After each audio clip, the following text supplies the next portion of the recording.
올해 들어서 우리가 거룩함으로 나아갑시다라는 주제로 계속해서 살펴보고 있습니다만은 이것은 2022년도에만 적용되는 그런 주제가 아니라 구원받은 하나님의 백성으로서 우리의 남은 일생의 그런 주제라고 볼 수 있습니다. 우리가 남은 일생은 구원 다음에는 구원받은 우리가 의롭다함을 입었다 그렇게 얘기를 하잖아요. 믿음으로 의롭다함을 입고 난 다음에 남은 주님 앞에 서게 되는 그 모든 생애는 거룩함으로 나아가는 생애입니다. 성화라고 그렇게 명명할 수 있는 거룩함으로 나아가는 생애를 살아야 되는데 잘해야 되겠죠. 어떻게 하면은 우리가 이 큰 구원의 서정이라 그럴까요? 그런 순서라고 그럴까요? 이렇게 큰 그림을 그리면은 어쨌든 그 과정들이 있는데 칭의 우리가 의롭다함을 받고 난 다음에 모든 나머지 전생에는 성화입니다. 성화. 한마디로 얘기하면은 성화다. 그렇게 생각을 할 수가 있고 그런 과정을 가는데 그 큰 주제를 따라서 우리가 삶을 살아가는데 필요한 요소들을 새해부터 우리가 또 중복되는 부분들도 있습니다만은 정리하는 차원에서 다시 한 번 더 살펴보고 있는 것이죠. 그래서 첫 번째로는 인생의 목표가 있다. 우리 인생은 목적이 있다는 거죠. 그냥 아무렇게나 살다가 그냥 가는 인생이 아니라 우리는 향방 있는 인생을 사는 주님을 닮아가는 그것이 결국은 성화죠.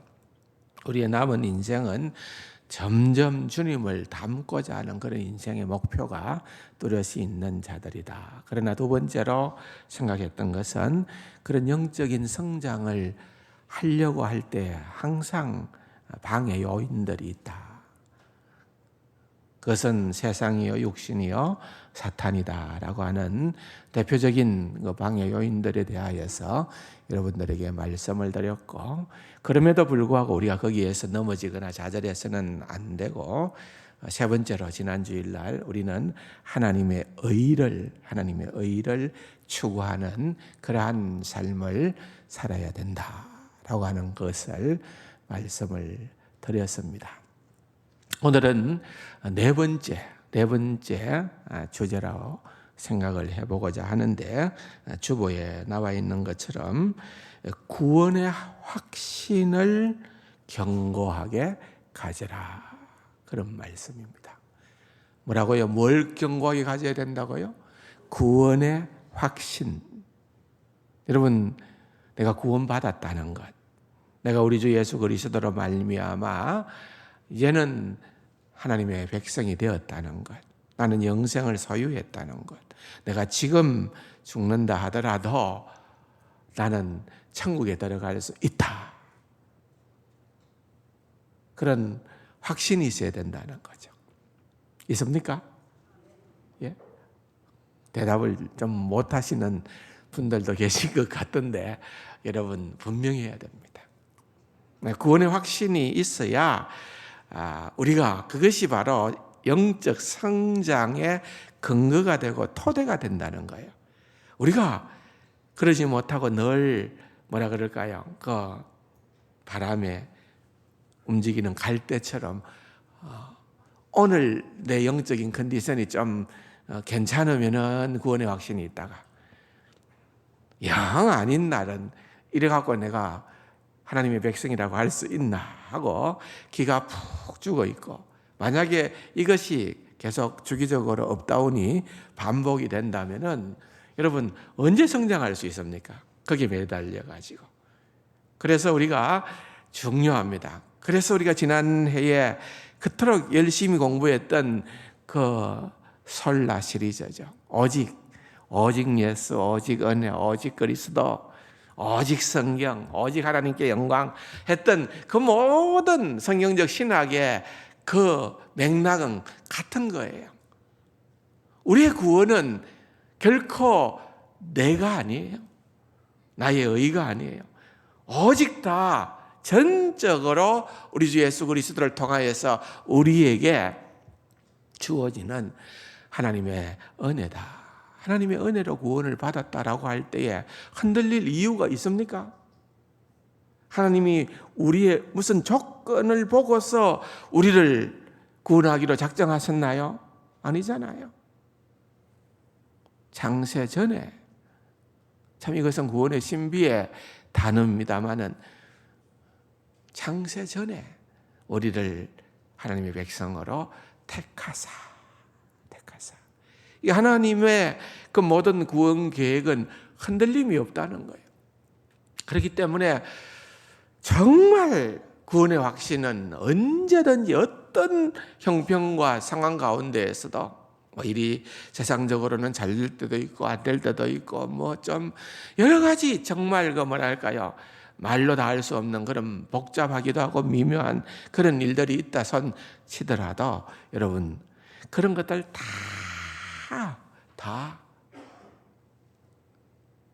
압도할 수 있는 믿음 안에서 구원의 확신은 결단코 흔들려서는 안 된다. 오늘 그 얘기를 좀 나누자는 겁니다. 그렇게 돼야 될 줄로 믿습니다. 구원의 확신은 우리가 든든히 가져야 되는 거예요. 그래야 우리가 정말 자발적인 순종과 감사도 나오고 구원받은 하나님의 백성으로 나 같은 자를 살려주신 그 놀라운 하나님의 은혜를 생각할 때에 하나님 그럼 내가 어떻게 보답하면 되겠습니까? 이거 억지로가 아닙니다. 구원 얻기 위해서 하나님 내가 이거 할까요? 이렇게 해야 되나요? 그런 어떤 의무감이 아니라 자발적으로 자원하는 마음으로 하나님께 그냥 드리고자 하는, 어떻게 순종을 하면 될까요? 어떻게 삶을 살면 될까요? 라고 하는 그러한 적극적인 긍정적인 삶의 태도가 있게 되어진다는 것입니다. 그래서 그 출발을 우리는 이 구원의 여정 가운데서 그 출발을 칭의라고 합니다. 칭의. 굉장히 중요한 단어, 발음하기는 대단히 어려운 단어, 칭의라는 겁니다. 어렵게 여김을 받는다는 거예요. 우리가 믿음으로 그리스도를 진정 믿음으로 그 믿는 순간에 칭의가 이루어지는 것, 그 칭의로 말미암아 우리의 믿음 생활이 출발하게 되어지고, 그럴 때에 하나님께서 그리스도의 의가 우리에게 옮겨지는 것, 그걸 전문 용어로 뭐라고 그럴까요? 증가된다. 그리스도의 의로 옷 입는다는 말입니다. 그것이 우리에게 증가되어서 그 옷을 보고, 그리스도의 의의 옷을 보고 하나님께서 우리를 의롭다고 선언해 주시는 겁니다. 내가 똑똑하고 내가 의로운 삶을 살았기 때문이 아닙니다. 기독교는 절도절미 우리가 무슨 옷을 입었나느냐, 예수 그리스도의 의의 옷을 입은 자로 우리가 그렇게 살아가고 있느냐는 거예요. 그래서 마르틴 루터가 아주 이 부분을 간략하면서도 아주 재미난 표현을 했는데, 우리 그리스도인들은 의인이면서도 동시에 죄인이다 그랬습니다. 이게 모순적인 것 아닙니까? 어떻게 우리가 의인이면 의인이고 죄인이면 죄인이지, 그렇게 생각하기가 쉬운데 마르틴 루터는 이걸 심오하게 이렇게 다루었어요. 의인이면서도 동시에 죄인이다. 우리가 의인인 이유는 내가 의로워서 의인이 아니고 무엇 때문에요? 그리스도의 의가 우리에게 옮겨졌기 때문에. 하나님 보시기에 그리스도의 의는 부족함이 없는 완벽한 완전한 의라는 거죠. 그 의가 우리에게 옮겨졌기 때문에 우리가 의인이라고 불려지는 것, 이것은 너무나도 당연하다는 겁니다. 그런데 그것이 내 의가 아니기 때문에 우리는 또 우리 자신을 알아야 되는데, 나는 뭐라고요? 죄인이다. 그러므로 우리는 자만할 수 없습니다. 모든 것이 다 하나님의 은혜임을 고백할 수밖에 없는 그러한 자들이다.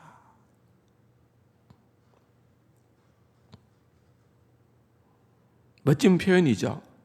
의인이면서도 동시에 죄인이다. 이게 한마디로 그 모든 성경적 신학 내용을 다 담아 버린 거예요. 사도 바울이 로마서 5장 8절에 보면은 우리가 아직 죄인 되었을 때에 그리스도께서 우리를 위하여 죽으셨다. 그렇게 얘기하는 거예요. 우리가 아직 죄인 되었을 때에 그리스도께서 우리를 위하여 죽으셨다. 여러분, 그것은요 굉장히 깊은 의미를 담고 있는 겁니다. 우리가 그냥 쉽게 당연하다고 받아들일 수도 있지만은 이것이요 16세기 어떤 의미에서는 종교개혁 논쟁의 핵심이었습니다. 그 당시에 로만 가톨릭 천주교에서 주장했던 것은 무엇인가 하면은 우리가 거룩해져야 궁극적으로 의로운 자가 된다. 그렇게 주장했습니다. 우리하고 정반대예요. 우리가 거룩해져야 그 거룩해진 결과로 우리는 하나님으로부터 의롭다함을 얻게 된다라고 그렇게 그들은 생각을 했습니다. 주장을 했습니다. 그래서 여러분, 거룩해지기 위한 그 노력을 얼마나 했습니까? 이탈리아에 가면은 무릎 계단이라는 데가 있잖아요. 말틴 루터가 무릎으로 그 계단을 올라가다가 하나님의 귀한 로마서의 말씀을 깨우쳤다라고 하는 그 무릎 계단으로 수많은 사람들이 고행을 하는 겁니다. 무릎으로 계단을 올라가는 겁니다. 왜? 거룩해져야 되니까. 왜? 거룩해져야만 하나님으로부터 의롭다함을 얻을 수가 있으니까.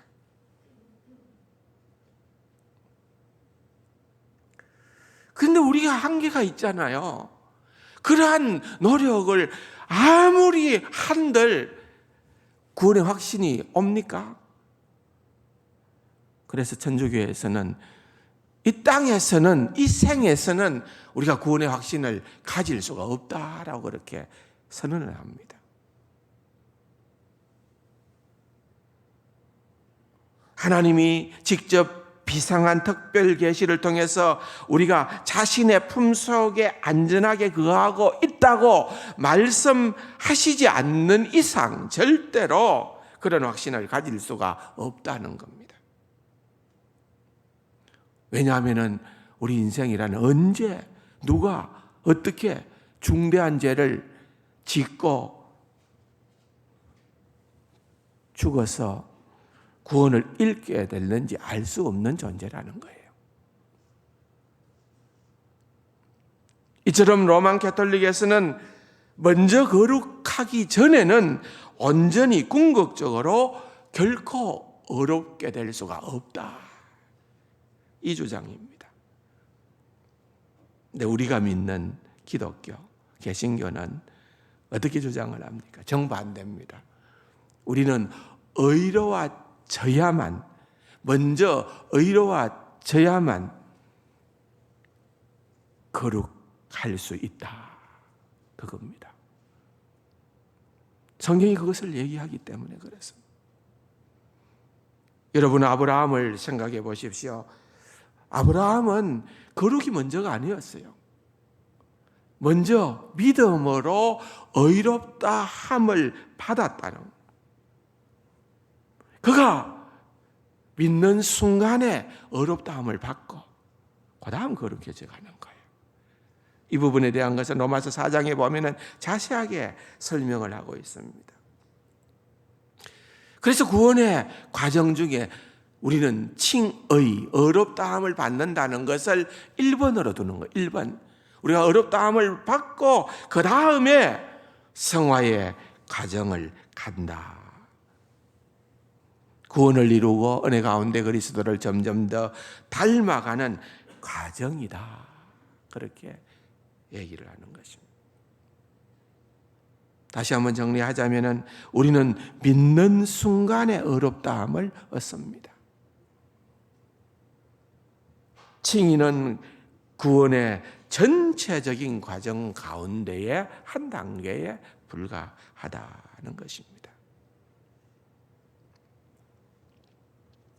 지금 우리가 성화, 거룩함으로 나아갑시다라고 하는 주제를 다루고 있습니다만은 그런 관점에서 보면은 우리가 먼저 의로워지지 않으면은 거룩하게 되기는 불가능한 것입니다. 그러므로 여러분, 내가 우리 주 예수 그리스도의 놀라운 은혜로 구원을 받았고 의롭게 되었다. 믿으시기 바랍니다. 확신해야 됩니다. 이거 모르면 안 돼요. 모를 수도 있습니다. 근데 절대로 모르면 안 됩니다. 이 확신이 있어야 그 다음에 이 확신으로 우리가 더욱더 믿음의 정진을 하고 주님을 닮아가는 이 여정을 갈 수가 있다는 것입니다. 이 확신이 이제 우리에게 언제나 있어야 된다. 그런데 조금 더 고민을 해봐야 되는 것 중에 하나는 이게 어떤 확신인가 하는 거예요. 어떤 확신.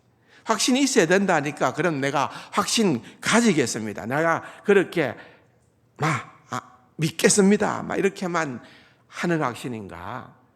그 확신이 진짜로 성경적인 확실한 확신인가? 아니면은 가짜 확신인가? 하는 것을 한번 점검해 볼 필요가 있다는 거예요. 왜냐하면은 가만히 우리 주변을 돌아보면은 이런 부분에서 여러 종류의 반응들이 있기 때문에 그렇습니다. 첫 번째는 보면은요, 어떤 종류의 사람이 있는가 하면은 은혜 상태에 전혀 무관한 사람들이 있습니다.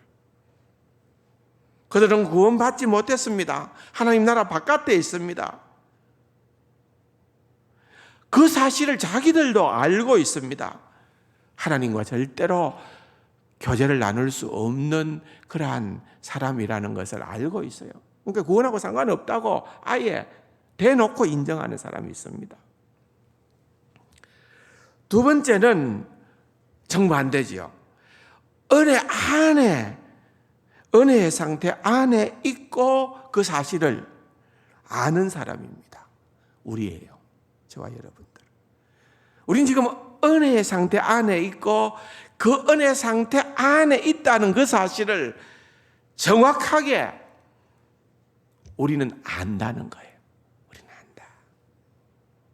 그래서 우리가 주님 앞에 나올 때마다 우리는 이 은혜에 감사하고 감격하는 것입니다. 그래서 우리는 그리스도 안에서 하나님과 영적인 교통함이 있는 자들이다. 그것입니다.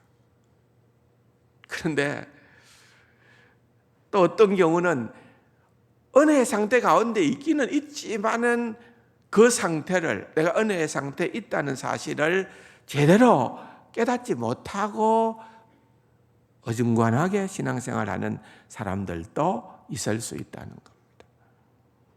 빨리 넘어와야죠. 두 번째로 빨리 넘어와야 되겠죠.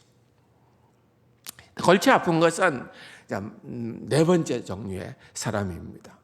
이것은 오히려 정말 한번 생각해 볼 일입니다. 이거는 전혀 은혜에 상관이 없는데 나는 은혜의 자리에 있다. 구원의 상태에 있다. 라고 그렇게 스스로 생각하는 겁니다. 여러분들 가운데 그런 분들은 없겠죠. 그런데 만약에 있다면 빨리 점검하시기 바랍니다. 내가 가지고 있는 확신이 잘못된 확신임에도 불구하고 그걸 믿어버리는 거지요. 성경에 보면은 예수님께서 한 날 아주 진리에 대한 심오한 말씀을 제자들에게 전했습니다. 그런데 그 진리의 말씀을 들었던 예수님의 제자들의 반응이 어땠는가 하면은 요한복음 6장에 보면은 나오는데요. 66절에 그때부터 그의 제자 중에서 많은 사람이 떠나가고, 예수님께서 그 말씀을 하니까 부담이 된 거예요. 많은 제자 중에서 많은 사람이 떠나가고 다시는 그와 함께 하지 않더라 그랬습니다. 예수님과 가까이 지냈던 자들입니다. 제자라고 명명되었던 자들입니다. 그런데 그 제자들이 스승의 가르침에 대해서 분노하고 발길을 돌려버렸다 그것입니다. 그러자 예수님께서는 12 제자에게 다시 질문을 합니다. 너희도 가르느냐? 너희도 쟤들처럼 가르느냐? 그때에 우리가 아는 것처럼 베드로가 참 멋있는 말을 했습니다. 뭐라고 얘기를 합니까? 영생의 말씀이 주께 이사오니 우리가 어디를 가오리까? 영생의 말씀, 구원에 대한 모든 것이 누구에게 있다? 주께 있다. 그런데 내가 어디로 가겠습니까? 여러분, 이것이 바로 구원의 확신이라는 것입니다.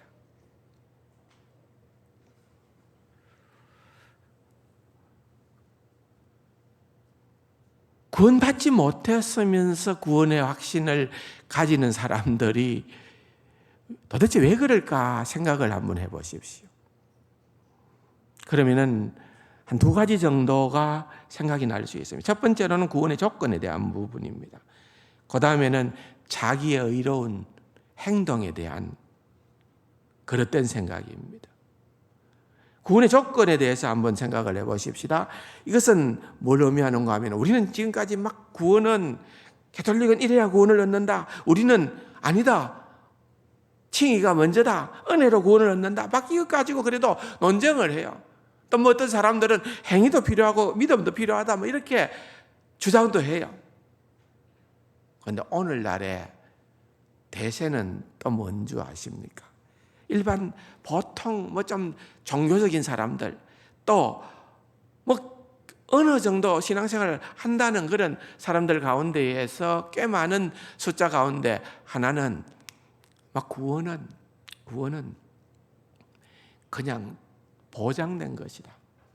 꼭 그렇게 해야 구원 얻고 저렇게 하면 안 되고 이거 따지지 마라, 골치 아프다.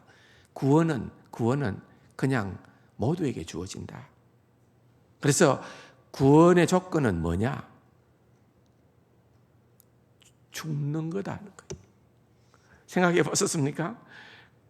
이 땅 위에서 어떤 삶을 살았든지 간에 관계없습니다. 그냥 죽는 그 순간에 구원을 얻게 된다는 거예요. 왜 그런 어처구니 없는 그런 주장을 하게 될까요? 하나님은 사랑이시다는 거예요. 성경이 봐라, 하나님은 사랑이시다 했지 않나? 사랑의 하나님이 어떻게 우리를 영원한 불못 그 지옥불에 넣을 수 있느냐? 그 하나님이 사랑의 하나님이라면 어떻게 우리를 그렇게 심판할 수가 있느냐? 그겁니다. 죽으면 된다. 죽으면 된다니까, 여러분, 그 죽음이 어떤 형태의 죽음이든지 간에 관계없습니다. 자살도 괜찮아요. 어쨌든 죽고 나면은 구원받는다. 우리가 잘 아는 것처럼 요한복음 3장의 16절에 하나님이 세상을 이처럼 사랑하사 독생자를 주셨다 하니까, 17절에 봐라, 거기에 보면은 뭐라고 얘기를 하느냐? 하나님이 그 아들을 세상에 보내신 것은 세상을 심판하려 하심이 아니고 구원하려 하심이지 않느냐? 하나님의 목적은, 원래적 목적은 구원이다. 그러니까 심판이 아니니까 걱정하지 말라. 그런데 여러분, 이런 얘기에 현혹되면 안 돼요. 18절이 다른 거죠. 요한복음 3장 18절 같이 한번 읽어볼까요? 그를 믿는 자는 심판을 받지 아니하는 것이요 믿지 아니하는 자는 하나님의 독생자의 이름을 믿지 아니하므로 벌써 심판을 받았다 그랬습니다. 심판 받았다는 거예요. 심판 없다 아니죠. 심판 받았다. 믿지 않는 자들은 심판 받았다는 거예요. 그러니까 그런 터무니없는 말도 안 되는 그런 구원의 잘못된 확신을 가져서는 안 된다. 그 말입니다.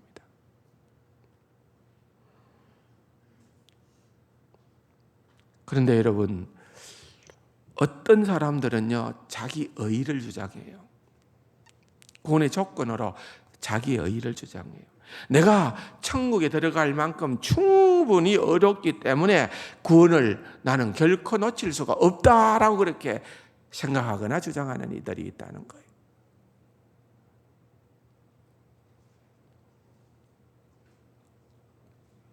그 중에 하나가 뭔지 아십니까?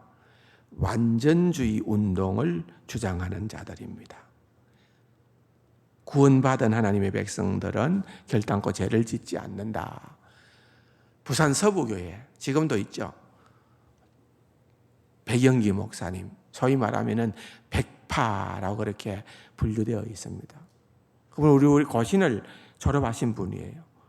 그런데 어쨌든 이렇게까지 그분이 워낙 경건한 삶을 살았다는 얘기는 저도 많이 들었어요. 그런데 여러분, 구원은 우리의 경건하고 무관한 거예요. 그런데 이 완전주의 운동을 이게 역사적으로 이게 뿌리가 깊어요. 그 성결운동이라는 표현도 했습니다. 성결운동. 그래서 이것은 오순절의 성령의 역사와는 다르지만은 특별한 이런 어떤 운동으로 우리가 완전해질 수 있다. 그래서 우리의 의가 완벽하게 우리를 구원할 수가 있다라고 그렇게 주장하는 무리들이 있다는 겁니다.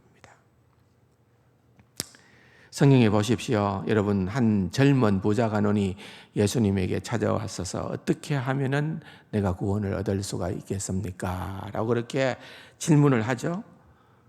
그럴 때 주님께서 말씀을 하십니다. 내가 계명을 알지 않느냐?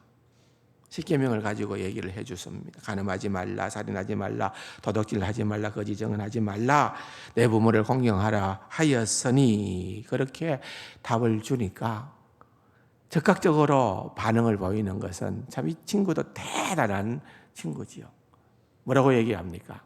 내가 어려서부터 다 그 계명을 지켜 행하였나이다. 여러분, 하나님의 계명은 우리가 지킬 수 있는 계명이 없습니다. 신약에 와서 주님께서 그런 부분들을 잘 풀어주셨지 않습니까? 그죠? 근데 느닷없이 그냥 나는 어려서부터 다 지켰다. 아마 아주 경건한 삶을 살았다는 것은 우리가 인정합시다. 아마 틀림없이 그냥 주님 앞에 나와서 그냥 말도 안 되는 소리를 하는 것 아니잖아요. 그러니까 자기 나름대로는 100% 지켰다고 생각하고 얘기했지만은 주님이 말씀하시는, 주님이 보실 때에는 그게 아닌 거죠. 주님께서 진짜 지켰나? 엉터리 같은 놈, 이렇게 얘기를 하지 아니하고 아주 지혜롭게 분별력 있게 주님께서 다시 또 질문을 합니다.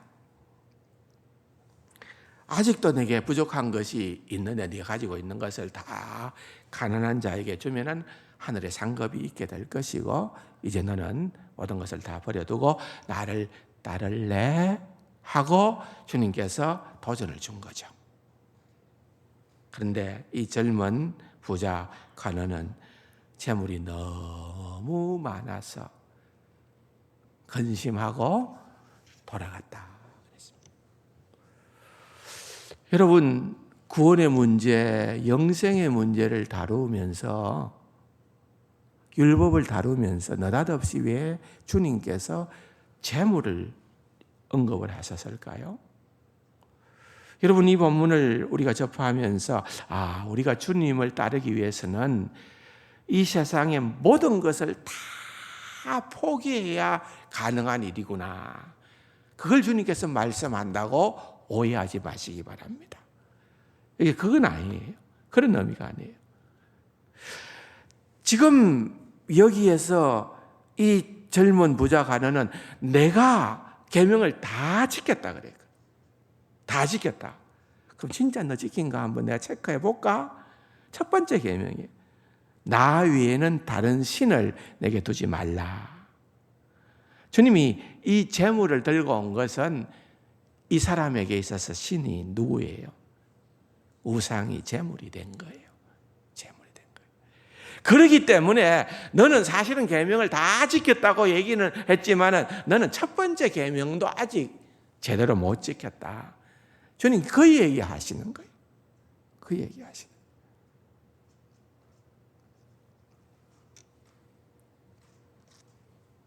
사랑하는 성도 여러분, 마찬가지입니다. 우리가 이 땅 위에 살아가면서 평생 어렵게 살려고 노력해 보십시오. 그것이 도대체 얼마나 먹힐 것 같습니까? 불가능합니다. 어림없습니다. 구원이야말로 전적으로 하나님의 은혜다.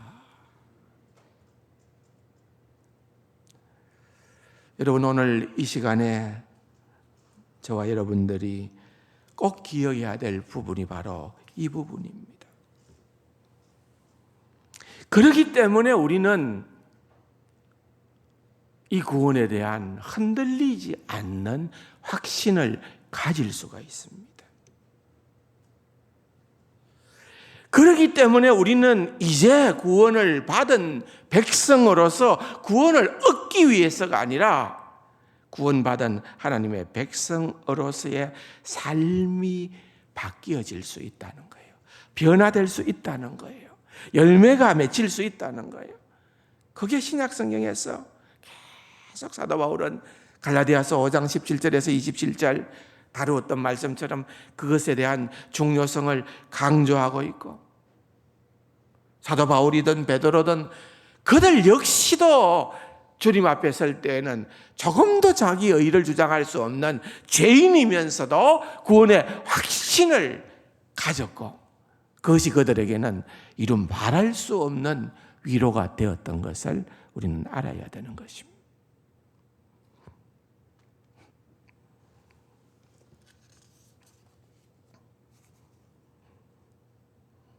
그러므로 구원의 확신이라는 것은 우리에게 굉장히 중요한 그러한 것입니다. 오늘 우리가 같이 읽어보았던 본문의 말씀 마무리를 하면서 좀 정리를 해보겠습니다. 이 말씀이 굉장히 우리의 신앙의 삶에 중요하고도 적절한 이유는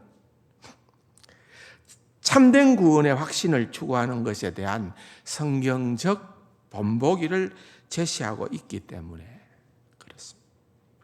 우린 사실요, 이 베드로후서 1장에 나타나는 이런 무엇에 무엇을 이것을 우리가 정말 신앙생활을 하면서 누구나 누리고 경험할 수 있는 영역이기 때문에 그렇습니다.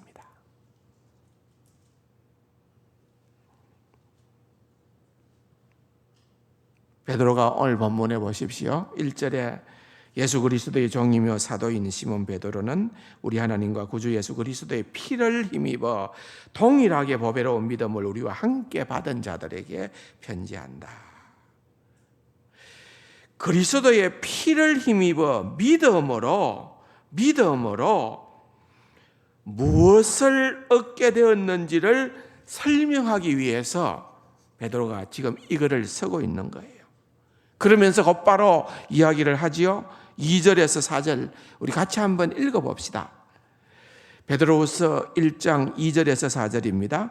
하나님과 우리 주 예수를 알므로 은혜와 평강이 너희에게 더욱 많을지어다. 그의 신기한 능력으로 생명과 근근에 속한 모든 것을 우리에게 주셨으니 이는 자기의 영광과 덕으로서 우리를 부르신 이를 알므로 말미암음이라. 이로써 그 보배롭고 지극히 큰 약속을 우리에게 주사 이 약속으로 말미암아 너희가 정욕 때문에 세상에서 썩어질 것을 피하여 신성한 성품에 참여하는 자가 되게 하려 하셨느니라. 여러분, 이것은요 흡사한 겁니다. 사도 바울의 갈라디아서의 말씀, 로마서의 말씀과도 흡사합니다. 그러면서 다음 기절에 보면은 그러므로 너희가 더욱 힘써, 그렇죠? 너희가 더욱 힘써. 그 다음부터 보면은 너희 믿음의 덕을 하면서 쭉쭉쭉쭉 나열합니다. 이것은 무엇인가 하면은 믿음의 요건을 말하는 것이 아니라 믿음의 열매를 말씀하고 있는 것입니다. 야고보는 뭐라고 얘기했습니까? 행함이 없는 믿음은 죽은 믿음이다. 그렇게 얘기를 했던 것과 마찬가지로 믿음은 우리가 그리스도와 연합하는 아주 중요한 수단이지만은 이 믿음을 통하여 구원의 모든 유익들이 우리에게 더하여지는데 칭의라는 것, 칭의, 의롭다 된다, 의롭다함을 잊는다는 것은 믿음으로 이루어지지만은 그 상태로만 머물러 있지 않는다는 겁니다. 칭의는 사랑과 선행을 낳습니다. 참 믿음을 우리가 지녔다고 하면은 그 믿음이 그 자리에 머물러 있는 것이 아니라 그 믿음이 계속해서 무언가가 더하여지게끔 되어져 있다 그 말입니다. 그래서 그게 뭡니까? 덕입니다. 그게 뭡니까? 지식입니다. 절제입니다. 인내입니다. 경건입니다. 형제우애입니다. 사랑입니다. 이런 것들이 계속해서 더하여진다는 것입니다. 그래서 이런 것들이 너희에게 있어 흡족한 적 너희로 우리 주 예수 그리스도를 알기에 게으르지 않고 열매 없는 자가 되지 않게 하려니와 이런 것들이 없는 자는 맹인이라 멀리 보지 못하고 그의 옛죄가 깨끗하게 된 것을 잊었느니라 그랬습니다. 이런 베드로가 나열한 덕목들을 우리는 자연스럽게 추구하게끔 되어 있다는 것, 참 믿음을. 그런데 여러분, 우리가 죄사함을 망각해버리면은 이런 추구함이 사라져버린다는 것입니다. 그래서 여러분 10절에 시작되는 접속어 있지요. 굉장히 중요한 접속어입니다. 그러므로 그랬습니다. 그러므로 한번 따라합시다. 그러므로 이 굉장히 유익한 단어예요.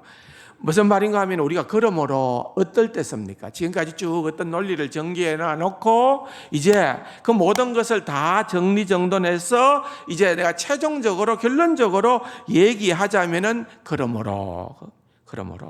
그런데 그러므로 할 때는 그냥 얘기를 하는 것 아니라 어떤 우리가 취해야 될 행동을 요구하는 그런 동사와 더불어 사용할 때가 많이 있는 것입니다. 그래서 여기에도 보면은 그게 나오는 겁니다. 어떤 행동을 지금 베드로가 요구를 하고 있습니까? 그러므로 형제들아 더욱 힘써 너희 부르심과 택하심을 굳게 하라 그랬습니다. 한번 따라할까요? 굳게 하라. 굳게 하라 그 말입니다. 여러분, 굳게 한다는 것은 더욱 더 확신에 거하라 그 말입니다. 우리가 이렇게 택하심을 얻기 위하여 부지런해야 된다. 그렇게 베드로가 얘기를 하는 것이 아니라 우리의 영적 성장의 토대요 근거가 되는 그 부르심과 택하심을 굳게 하도록끔 우리에게 열심히 할 것을, 게으르지 않고 부지런할 것을 베드로는 우리에게 당부를 하고 있는 것입니다. 이 당부는 오늘 우리에게 굉장히 필요한 당부입니다. 거룩함으로 나아간다는 것 생각해 보십시오. 이것은요, 내가 예수를 믿고 어렵다함을 받고 난 다음에 적어도 한 10년, 20년, 30년이 지난 어떤 한 시점으로부터 시작하는 것이 아니라는 거예요. 이것은 예수를 믿고 어렵다함을 받는 그 순간부터 우리가 나아가는 겁니다.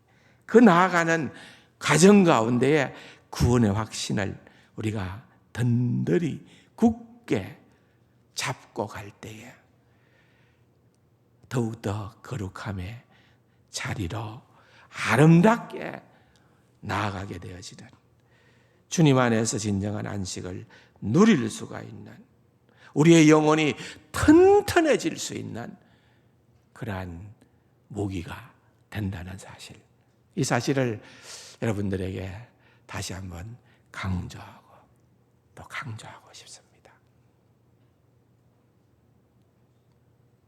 오늘 제목이 뭐죠?